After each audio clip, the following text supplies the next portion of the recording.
What's going on, guys? Welcome back to the Bacon Decker podcast. This week is going to be about our future careers. We talked about the past a lot in the past couple videos, but this one we're really wanting to touch on futures, where we want to go in life, and mostly our jobs, but also just in general, if we have anything like looking forward to everyday life. This is going to be a good video for me. I'm finally able to say I'm no longer at Coca-Cola or Clark Distribution that distributes for Coca-Cola, but I'm at Pepsi now. I know, trader, I got you.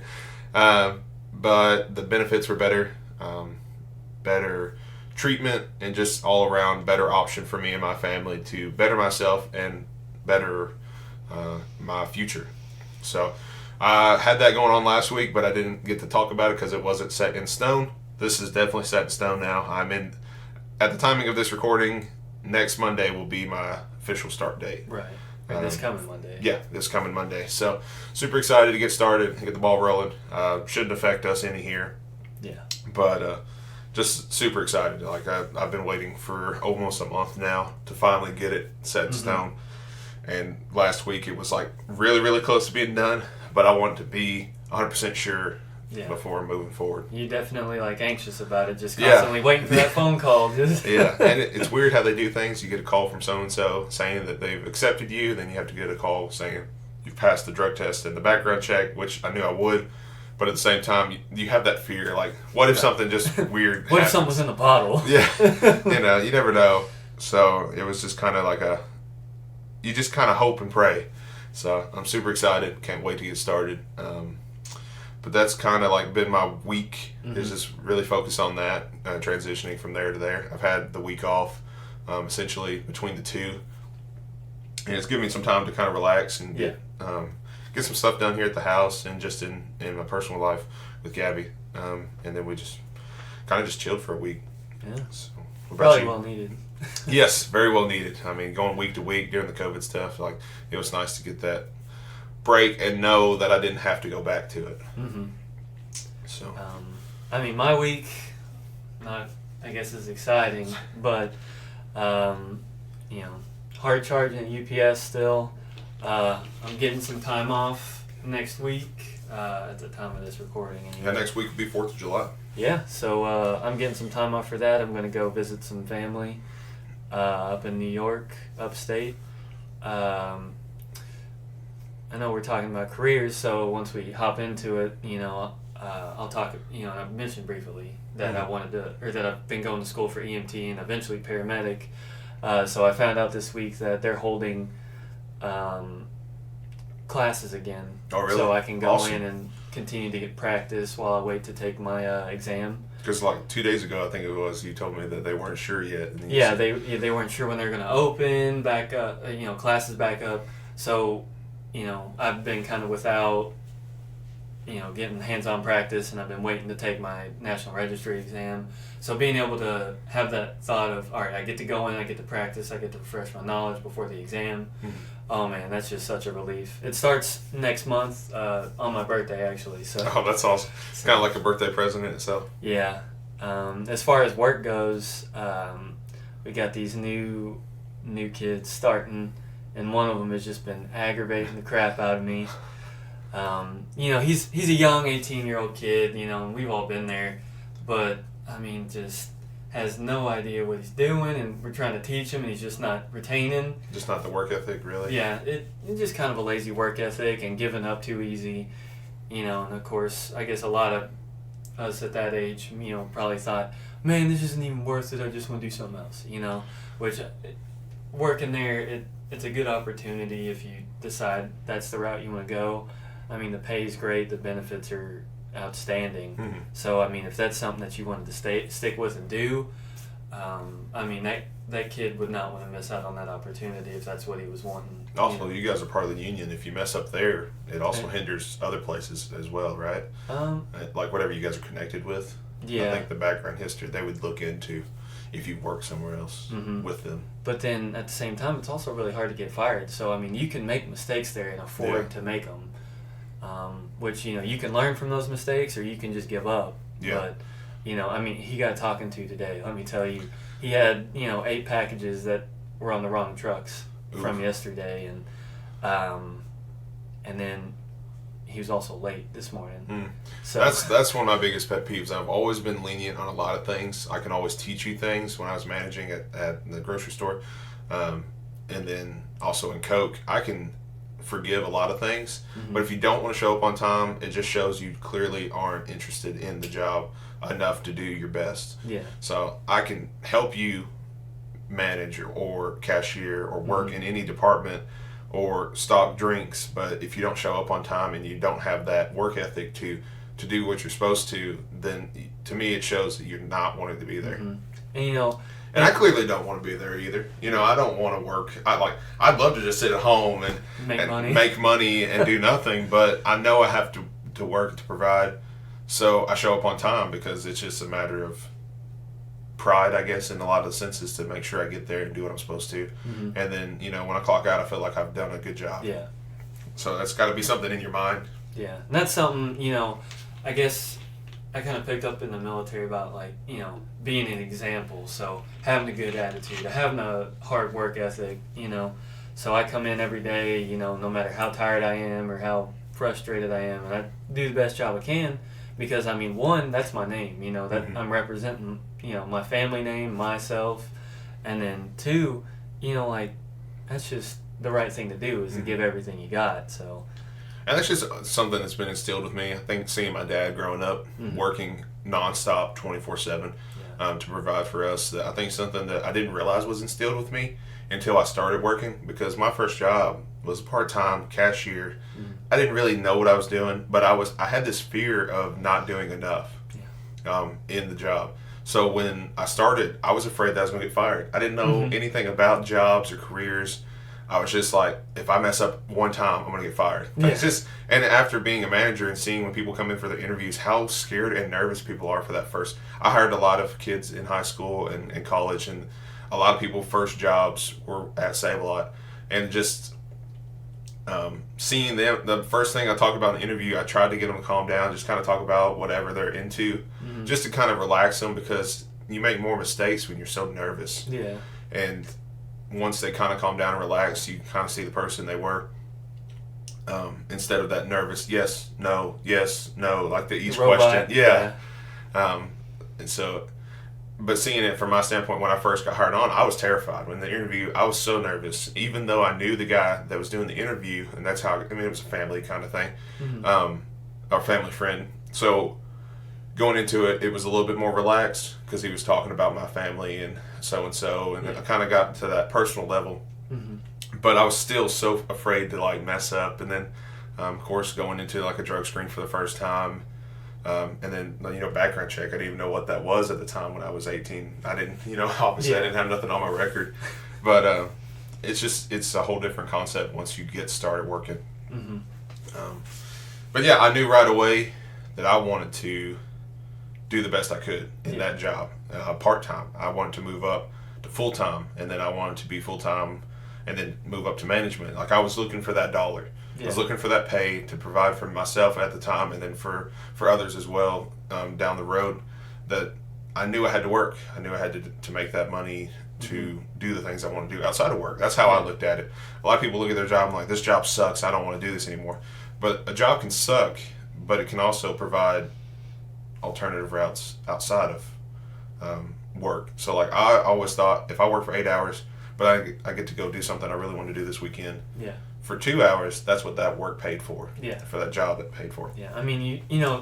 Habits get expensive. So, we play video games. It ain't necessarily cheap. So that paycheck, you working all that money, you're rewarding yourself through that. And then having the stuff that you need, house, food, water, clothes, Just everything. And that's like we talked about, once you get out of high school, you get hit with all that. And you don't realize, your parents are like, you just don't understand what you have, you take for granted. And you don't think whatever. But then when you get out and they're like, well, you're going to buy your shoes now. They're like, oh, well, they're $90, the ones I wanted. You start to realize that Nikes I'm wearing are the same clothes I had in high school. Yeah, you got lucky. Me, on the other hand, I kept growing. So it's like, well, I'm going to have to get new clothes again. Yeah. So, You though, you kind of once you stopped you. I was able. I don't know for how much longer, you know. But I'm eating good these days, but I think everybody, you hit that plateau. It's just your body's decide. You know what? I think I'm just gonna give up. yeah, we're done. But I think mine gave up a long, long time ago.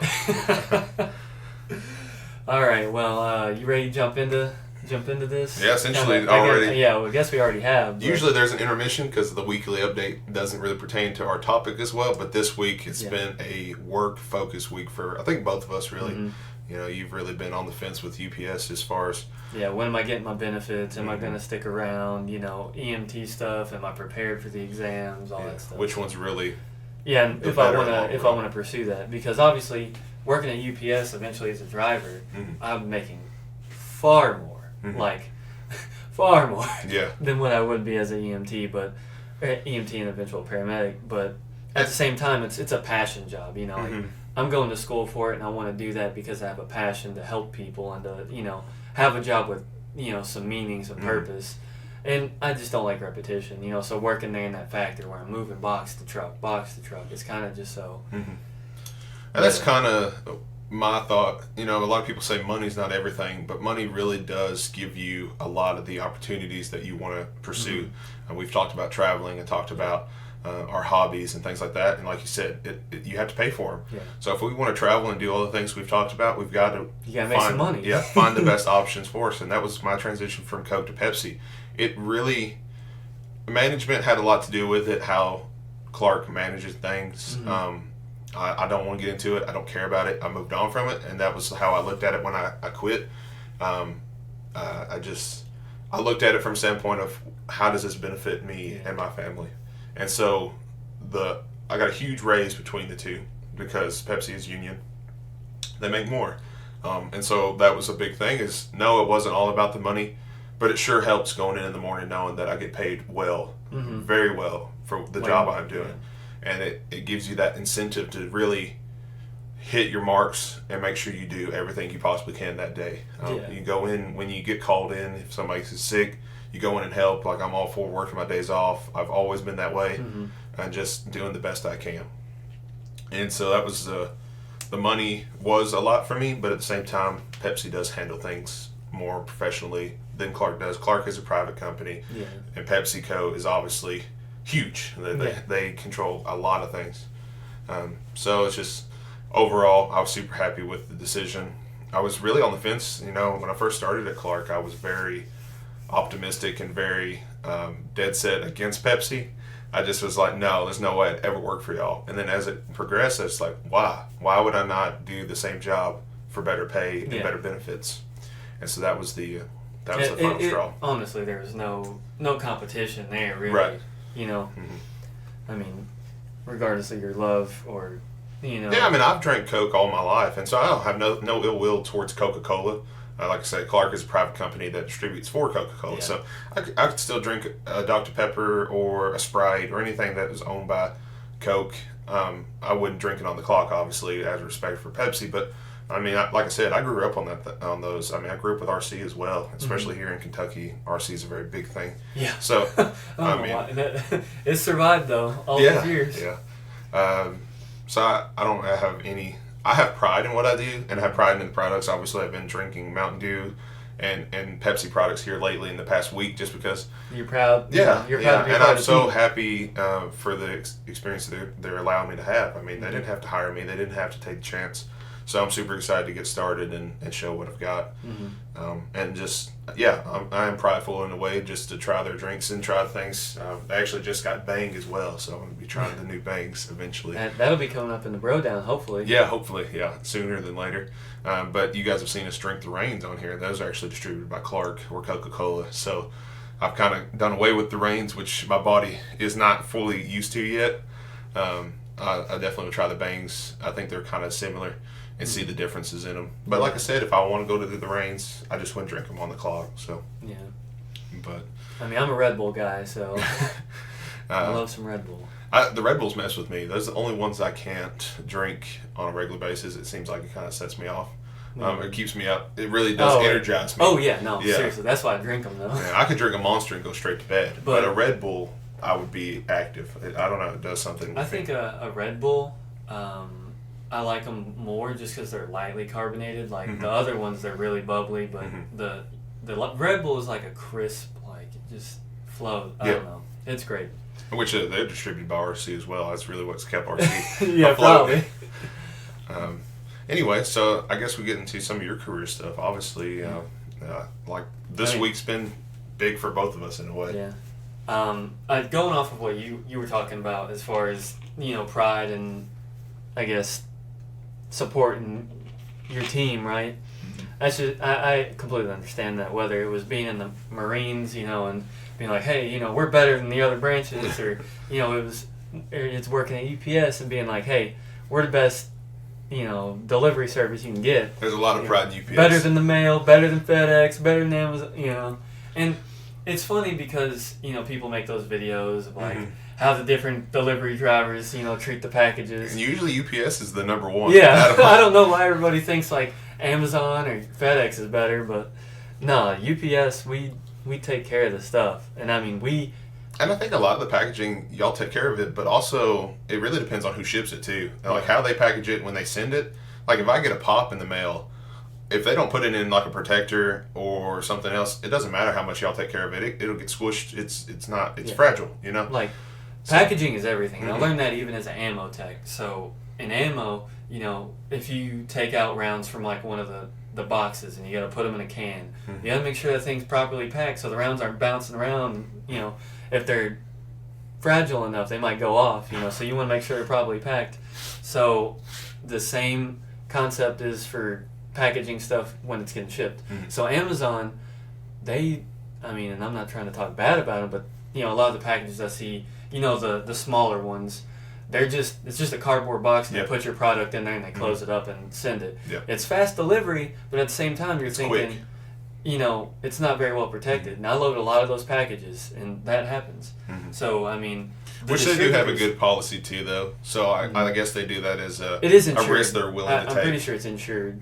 So if it is damaged, you can send it right back. I've had pops damaged and then they have to take them back instantly. They just send it back to wherever. Which during the COVID it was interesting because all those places were shut down.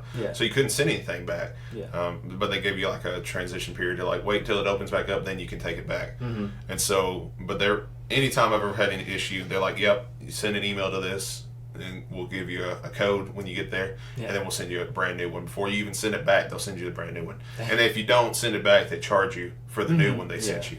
But yeah, I think that's like the risk they're willing to take is like 1 out of 10 will get damaged, and they just replace it. So I guess it's probably cheaper that way than to do the extra packaging on every single package. I guess. So, but it sucks as a consumer if you got that one. You're like, well, this sucks. I got it from Amazon. And then you get a bad taste in your mouth for all that specific company. Like, oh, they did me wrong, or something like that. So, back to the work ethic, like you said, the team. Yeah, definitely. I mean, there at UPS, we work hard, and we're sorting between 15,000 and 20,000 packages every morning in 4 hours, and FedEx here in Bowling Green, they're doing 8,008. So, we're handling a whole lot more volume. We have a whole lot more centers. There's a lot more pride in the fact that we do a lot more work in less time. We do get paid well though. Essentially, you guys are the big dogs of the delivery services. Without a doubt, we've been around the longest. Or I don't know, maybe FedEx has, but they just don't. They don't do as much. And you'll notice that too, like when you order something online. That FedEx usually isn't an option.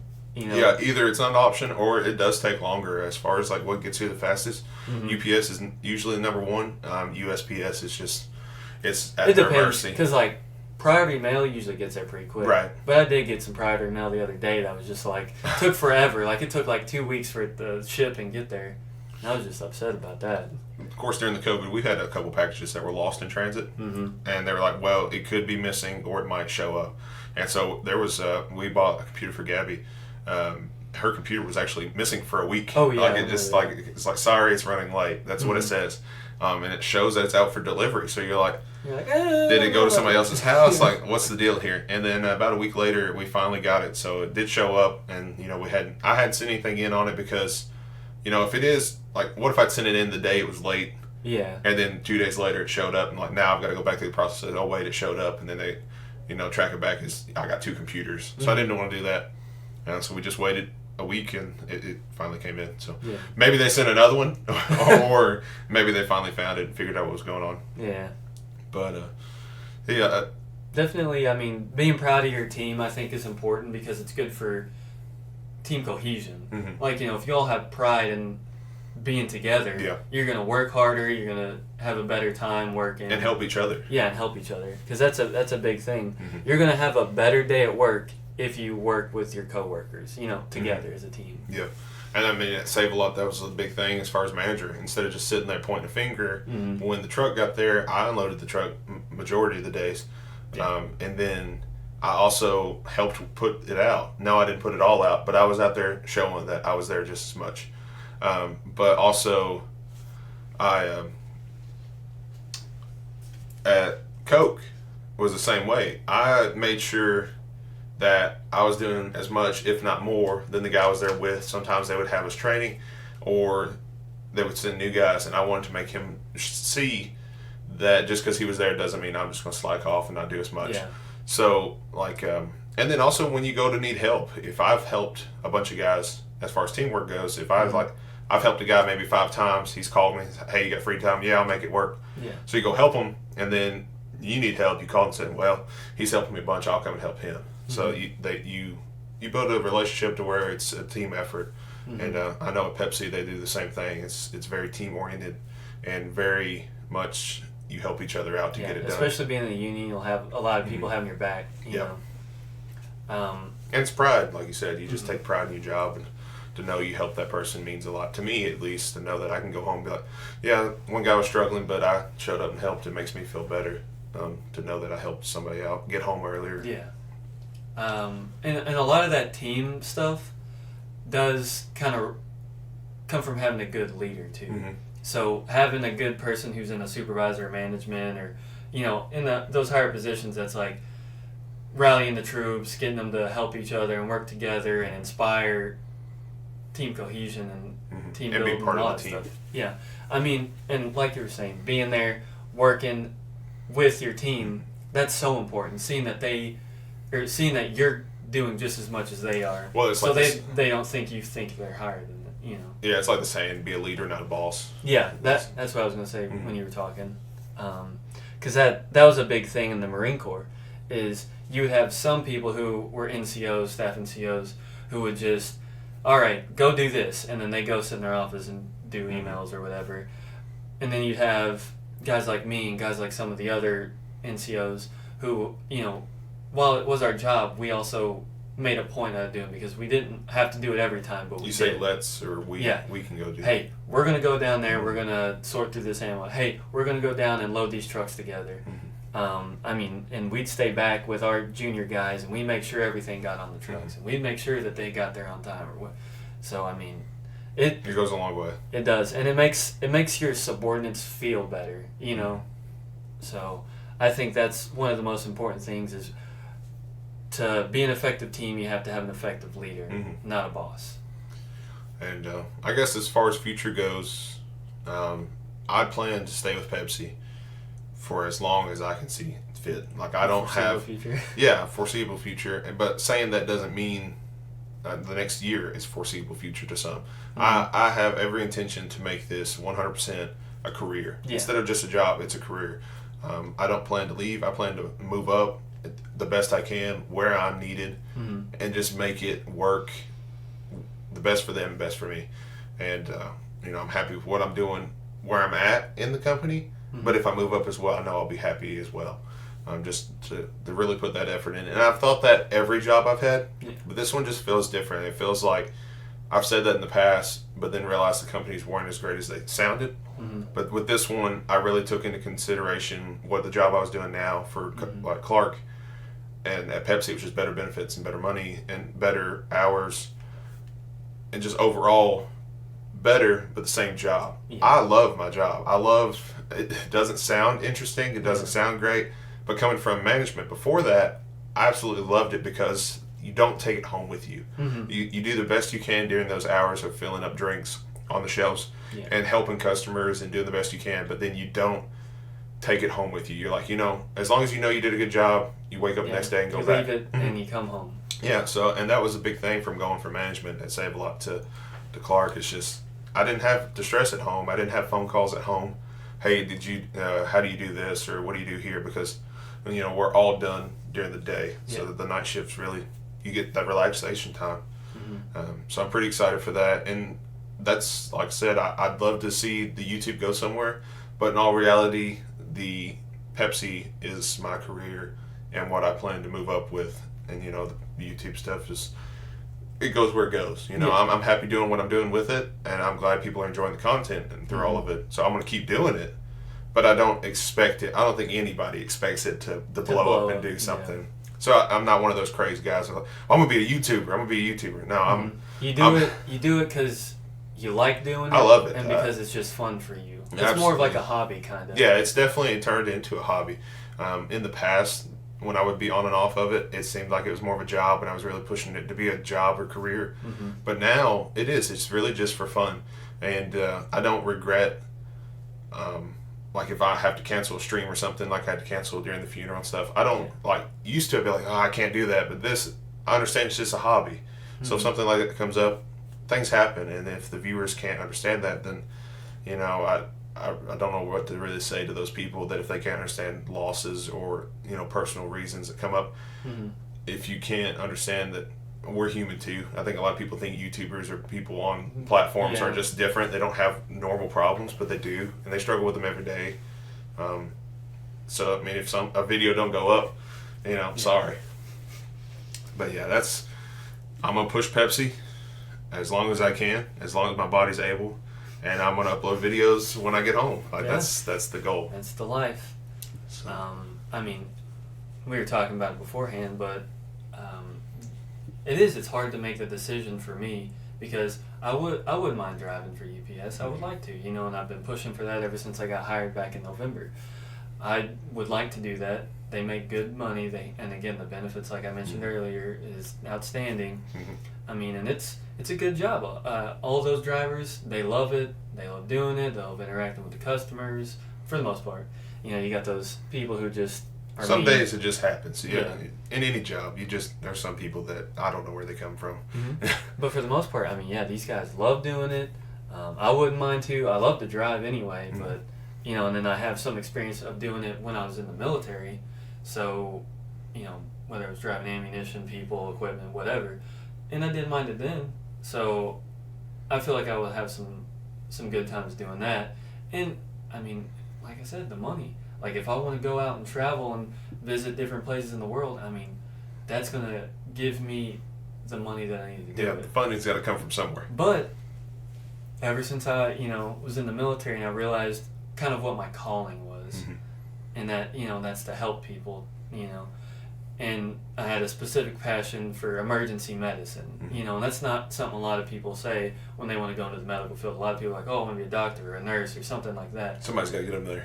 Yeah, and I have such a passion for being there when somebody needs you the most. Like somebody called, and I got to ride along with the ambulance a couple times, and somebody calling 911 and be like, hey, we need help, and showing up and be like, all right, here's what we're going to do, and just helping them and talking them through it, keeping them calm and, reassuring them and being kind of like that structure for them, really. Just because you wouldn't believe how much a person's attitude changes from being terrified of what's happening to them to calm and laughing and joking with you, So, and the passion only grew when I had that experience, because I was going to school, I was studying real hard, reading my textbook and doing the quizzes and the tests and working hard on it. Hands-on experience and seeing, like you said, seeing the visual, results of it. Yeah. It's more than just a book. You're like, these are real people, these are real problems, and I'm going to be the person to help them with them. And it's just something different. It's such a passion that I have to help people, and so I think at the same time I would really like to pursue that.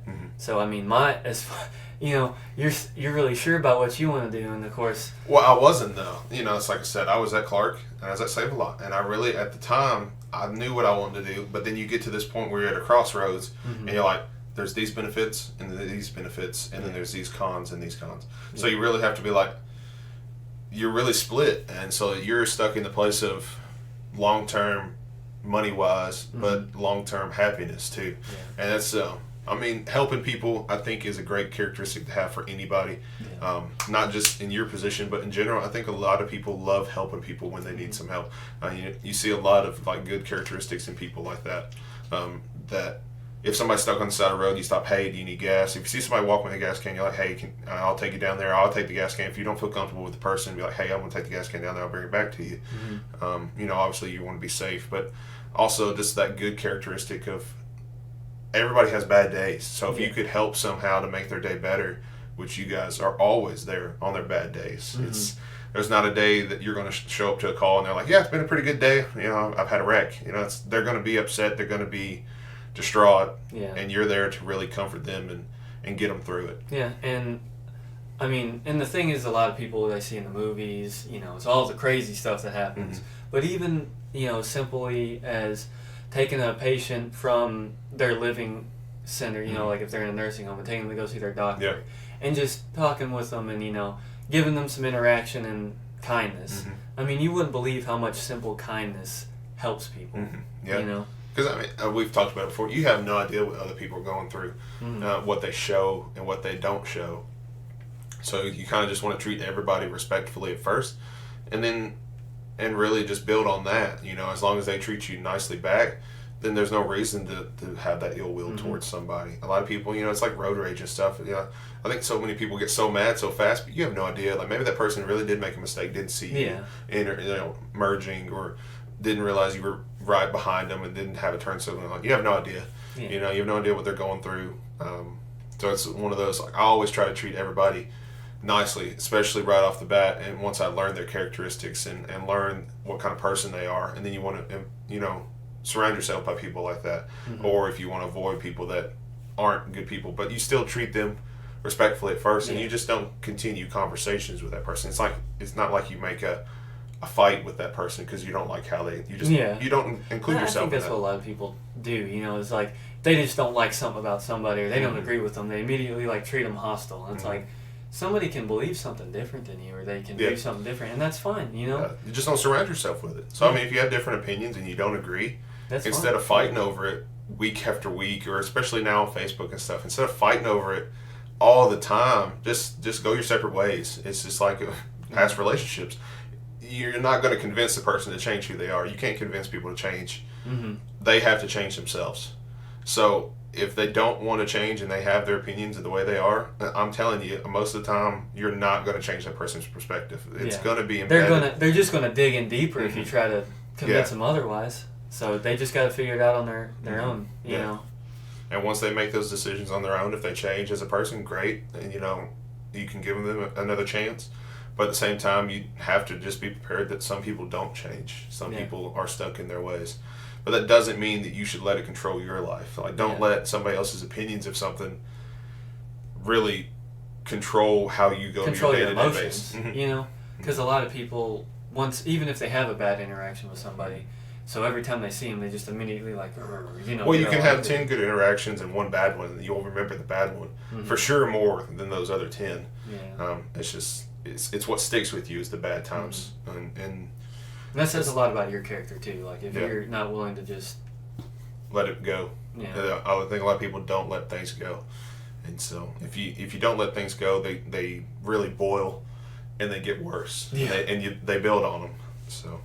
Not really career related, but it's kind of a tangent, but at the same time, it kind of is, because you don't want to work with people like that either. You know? If they're explosive or angry all the time, you don't want to surround yourself with somebody like that. It goes back to the teamwork. If you go in, you help a guy, and he's like, "Well, thanks for your help," and then he never shows up to help you, you kind of lose interest in me. Like, well, why would I go help that guy again? You lose that pride and that teamwork feeling. Because you're like, he just really takes advantage of somebody going to help him, and then he doesn't ever show up when you need it. And you're not looking for the back to, I help you, you help me. Yeah. But it does. It's a kindness, Yeah. So if somebody doesn't have kindness, then you don't really feel like giving them kindness, even though you might strive to do that. Yeah, it'll just be a little harder. Yeah. But Especially if, I mean, some days you're having a bad day. So, like, the people that ask for help, you don't know what they've gone through. That when you go to ask, I have the worst time asking for help. Just because I've always grown up thinking that I was on my own as far as, like, I didn't want to ask anybody for help because I felt like I was hindering them with my problems. And so I have a hard time, like, if I ask for help, I need it. I really feel like I need it. And when you help me, that means more than a lot of people ever will realize when I ask for help. And I will remember it. And anytime, my dad, yesterday, I helped him do some housework. No, I didn't want to do it. I had other plans too. Yeah. But anytime I've called my dad, he's come and helped me. The roof, we've had to replace the roof. It's leaking. I can't get up in the attic just because of my weight size. The ladder will not support me to get up in the attic. So Dad come over and he got up there and he's like, "Yeah, you got a leak here, here, and here." And I was like, "Great," but he come at a call, like just, "Hey, can you come over here and help me?" "Yeah, I'll be there in a minute." And then so I show the same respect. He calls and asks me, "Hey, can you come help me stain these poles over here at the house, or go change a faucet?" Then I was like, "Yeah, sure, absolutely," because we help each other. Yeah. Kind of like with us. I didn't get to help you last time move somebody, but then this past week I helped move somebody that you asked. I didn't expect anything out of it, but you've come and helped me here at the house move stuff, whether it be for the podcast. That's something we both are interested in, or just I had to move a couch out of the house. Yeah. You come and helped. Or, remodeling your bedroom. Yeah. Just, yeah. And that's just something you want to look for in other personalities, working or not, just personalities in your life. And yeah, we're kind of getting off on a tangent, but we're trying to keep it in this. It's the biggest characteristic I think you can have in your future careers and your careers in general. I think if you have that characteristic of helping each other, you'll have a lot of the other good characteristics that people look for. Attendance, your attitude, and your attitude's ethic. everything. It really is. I definitely, and that's a lot of things that you see for people that come into UPS, is they'll have a bad attitude about everything. They'll come in and they'll be like, "Oh, this job sucks. We're getting too much, packages and all this and that." And then they end up not making it. They'll either quit or they'll get fired, and it's because they just come in and they're like, like always angry. And if you just come in, smile, wave, tell hi to everybody, and just kind of like keep a positive mental attitude, it goes a long way. And like I said in the beginning, nobody wants to be there. Like everybody would love to not get paid, or to get paid and not nothing. work, Yeah. and to have laid back, easy jobs. But that's just not how the world works. So like when you go in, just because they have a good attitude, that's how they cope with it. Me personally, I can drop something. I can drop a bottle, break it, bust it, or whatever at work. A lot of people get mad, throw something, storm out, and then come back and have to deal with it either way. Me, I'm like, it is what it is. I'll clean it up, done with it, and just learn from my mistake and then go on about it. I really don't let things build up, and I don't have that explosive feeling anymore. I used to, smash my knuckle or something. I get mad, hit something, but I don't have that explosive trait anymore. Now I have the mentality of I could throw something. I could go break another bottle, but then I'd have to clean up 2 bottles. So like in that moment, I have that thought of like, well, breaking anything else is not going to help me. Or hitting anything or screaming, cursing is not going to fix the broken bottle that I'm going to have to clean up either way. So I think of it as a maturity thing. Once you realize that, you're like, well, I'll go get the broom. This sucks. And then like I'll laugh about it, really. And you just keep on going. And really, like I mentioned, you just don't let that bad moment hinder your emotions and the rest of your day. Yeah. For the most part, I'm the same. There are times when you break. Just take a deep breath, kind of just let it go away. But there are some times where it does get frustrating. You do kind of get angry. I know the other day I started shouting a little bit just because, you wouldn't think working, and it's hard to explain to people who've never worked at UPS, but when you get just so many packages coming down at once, especially like you don't see no one inside. Well, and stuff will start like falling off the conveyor belt and just onto the ground because of just the sheer volume, and you're just like, what? And then when we have a bunch more people than normal down there, so we have like extra help, and it's still backed up. That's what frustrated me. I just was like, how do we have this many people down here and we're still backed up? Yeah. But I mean, that's really about as far as I'll go. I mean, But you have that one moment where some people it's like it's day to every day. Yeah. So I think it's almost a training way to train myself to be a better person, to control my emotions, and doing that in relationships and with family and friends and just everyday life. If you can control how you react to a situation before you react, Yeah. is so beneficial in so many ways. A lot, words cannot be taken back. So if you're mad at somebody and you let it out in anger, and then right after you're like, I didn't mean that, but you can't take it back, and the person won't forget it. It's easier to forgive than forget.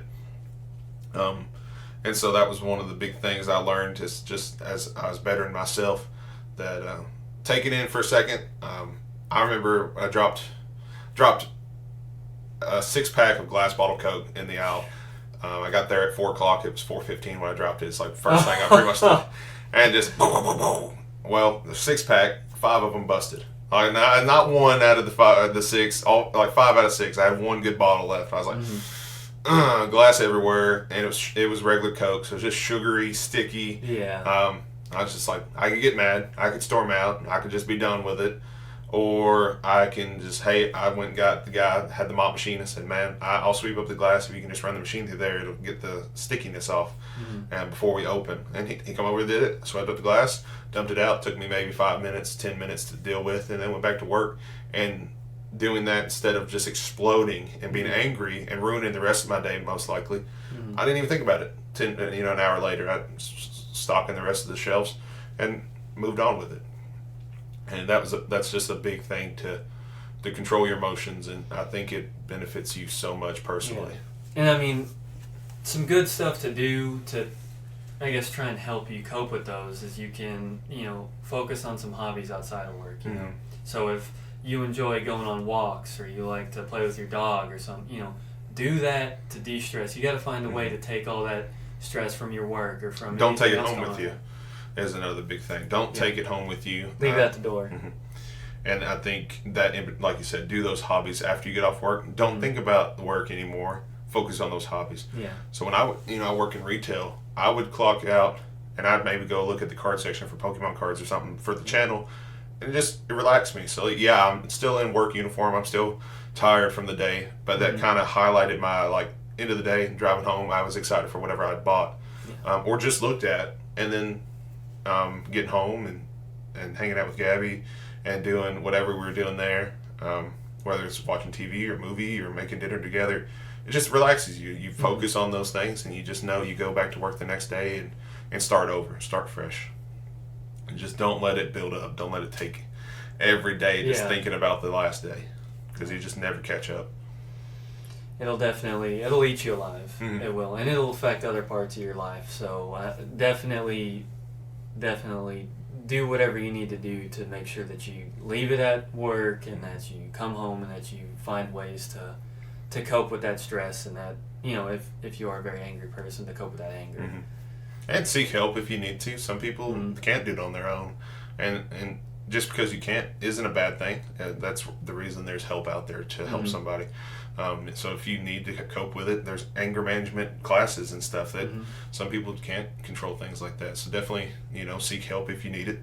Don't think that it's weird that you need help. Just, do what you need. And whether it be a friend that helps you through it, or a family member that helps you through it, or actual professional help, there's no shame in that. Yeah. I think. Physical exercise, that's another thing. I know people will go and do like yoga or a punching bag. I mean, if a lot of the fighters, they have pent up aggression, like MMA fighters and stuff, and go out, hit a punching bag for a couple times, and really relax and get that anger out at something that can better yourself in the long run. Yeah. Instead of taking it out on a drywall or a wall or something and hurting yourself or others. Or destroying your stuff. Yeah. Yeah, like I said, ain't helping nobody. If you break a bottle and you throw another bottle, what good did you do but further the mess? Yeah.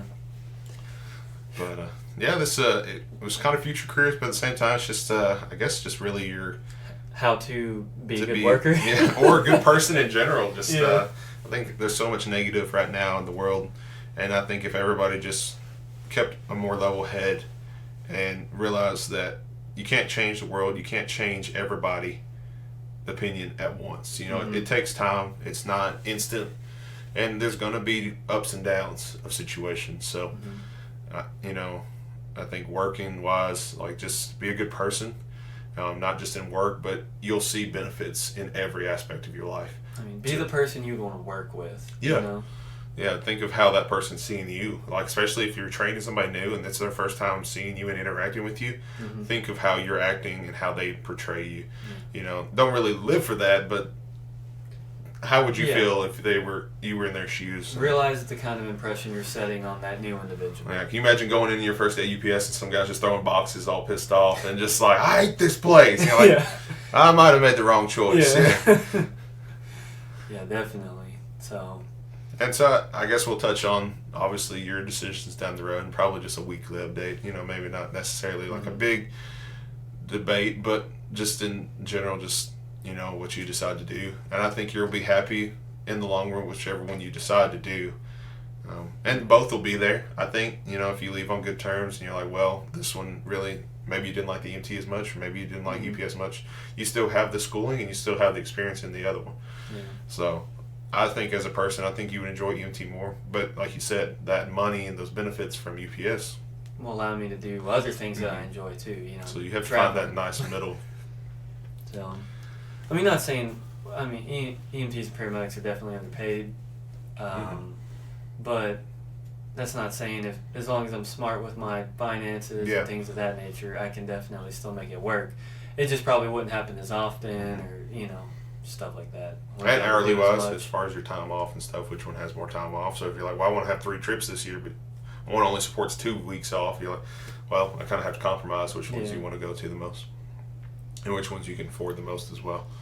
It's definitely a decision. I mean, for anybody, when you're looking for a job, you got to weigh all those options. Yeah, a job and also changing careers too. It's, once you support yourself on a certain amount of income, it's not like you can just up and quit and start part-time somewhere else and work your way back up. Yeah. You've built a platform which is enough for you to support yourself and your family on. So you can't just restart. Yeah. You've got to go either up or somewhere else that pays close to. Yeah. And that's been my thing. So when I moved up to Save-A-Lot, I put myself in a position where I was making so much, I had to find that much at least somewhere else. And then when I cope, now I've moved up and made a little bit more, I've got to find somewhere else that at least supports that much. I can't just, you know, if you take a step back and you're like, well, now I'm really, really hurting financially. Because you've gotten used to a certain way of life. Yeah, exactly.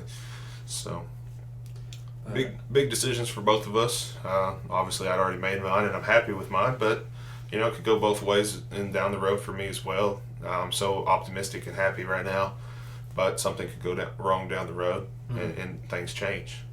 But, you know, crossroads when you get to them. And then you being at the crossroads still, as far as figuring out which one you want to go for. Like I said, I think you'll make the right decision that benefits you the most mentally and personally, as far as like, you know, it's like you said, the money will be there either way. It's just a matter of how you manage it between the two. Yeah. So next week, I guess I'll talk about the New York trip, and you can talk about how you're celebrating. Yeah, my the first 4th. work week, and then celebrate the 4th. The first work week. 4th of July. Everybody be safe. Obviously, you're going to see this afterwards. Hope you kept all your fingers. Yeah. Hope you didn't blow yourselves up. Yeah. You see the videos every year. There's somebody out there. Too many drinks. Them police and them EMTs and paramedics are on standby. Yeah. Some, you know, and the firefighters too. Somebody's gonna light something on fire, or somebody's gonna hurt themselves. Yeah, so definitely, obviously, like I said, this will be after 4th of July, or actually, this will be on 4th of July. On Saturday is 4th, so this will be uploaded on the 4th of July. Yeah. So stay safe and don't kill yourself. Yeah, this comes out at 5 o'clock, so you still have you time. You don't have an excuse. You can listen. You have time to change your decisions right now. Like, don't drink 16 beers and then launch the fireworks off. Yes. You know. And drink responsibly. That's another thing. Don't drink and drive. Have a designated driver. And be safe. Or sleep in your car. I'm a firm believer. If you can't, just sleep Crank in your car. Crank that seat back. That's what that's for, okay? And if you make it to the car, you know, some people can't. Some people sleep on the ground. That's fine. It's better than driving. But anyway. That's it for us. Yeah. You got anything else? No, that's it. We'll see you guys next week. Hope you guys enjoyed this week's podcast. Always stay tuned. 5 o'clock Central Time. Saturday evening. And we'll see you guys next week. Yep.